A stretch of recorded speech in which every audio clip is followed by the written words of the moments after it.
Ной ол мисыз туылған бала ретінде танымал. Оның оқиғасы кез келген адамның жүрегіне батады. Ной британдық отбасы Шелли мен Робаның отбасындағы үшінші бала болып туылады. Баланың дені сау емес екенін отбасы жүктілік кезінде білген екен. Дәрігерлер жан-жақтан жүктілікті тоқтату керек екенін айтып кеңес бере бастайды. Бірақ сонда да әйел ауру болса да менің құрсағымдағы бала ғой деп, оны дүниеге әкелейін деп шешеді. Бала туылғанда дәрігерлердің барлық қорқыныштары расталды. Ной мисыз туылды.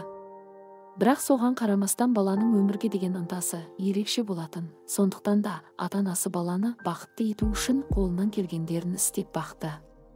Омыртқаға істелінген соңғы отадан кейін олар Австралияға қарай жол тартады. Мұнда ауыр ми ауруына шалдыққандарды емдеуге көмектесетін мекеме бар. Жергілікті мамандар Нойдың қалыптасуы үшін бар күштерін салды.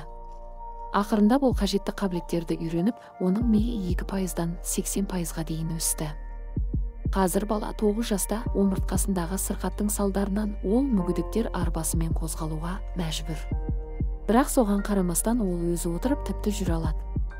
Ол жақсы сөйлесе алады, енді санауды да үйренуде. Дәрігерлер ақыл деңгейі мүлдем артта қалатын болады деген бала, олардың болжамдарының қате болғанын дәлелдеп жатыр десек те болады.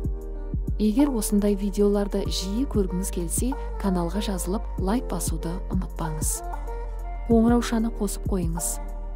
Сіздермен бірге болған оқиғалар.